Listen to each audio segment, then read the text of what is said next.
আজকে তোমাদের সাথে শেয়ার করব আমি একটা স্কিন কেয়ার রাখার জন্য একটা অর্গানাইজার র্যাক কিনেছিলাম। সেই র্যাকটাকে আজকে এখানে সাজাবো।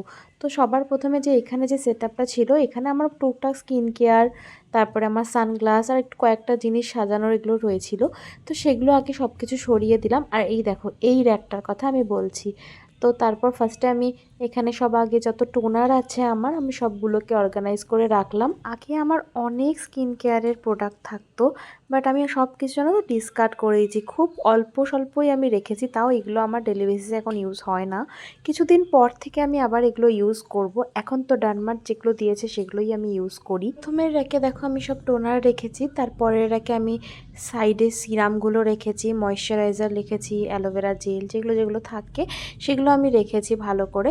আর এখানে দেখো এই যে আমি একটা হোয়াইট কালারের যে কন্টেনারটা রেখেছি, ওটা কিন্তু আমি পরে সরিয়ে দিয়েছি। কি রেখেছি ওটা লাস্টে তোমরা দেখতে পাবে। ওখানে খুব একটা ভালো লাগছিল না, ওই জন্য আমি ওটা রাখিনি ওখানে। তো ওখানে আমি এই জিনিসটা রেখেছি। সবার বাড়িতেই কম বেশি এই বক্সগুলো থেকে থাকে, দীঘার থেকে সবাই কেনে। আমি তবে এই জায়গাটাও চেঞ্জ করে দেবো। এখন আমার ভিডিও এডিট করতে গিয়ে মনে পড়লো যে আমার কাছে আরেকটা সুন্দর বক্স আছে, ওইটা রাখা যাবে। আর এই যে পারফিউমের জায়গাটাকেও ভালো করে আমি ক্লিন করে দিয়েছি। এটা কিন্তু কোনো পারফিউম স্ট্যান্ড নয়, জানো তো, এটা একটা কেক স্ট্যান্ড, আমি মিশোর থেকে নিয়েছিলাম। যদি কারোর লিঙ্কটা লাগে তাহলে অবশ্যই কমেন্ট করো। কেমন লাগছে জায়গাটা অবশ্যই কমেন্টে জানিও।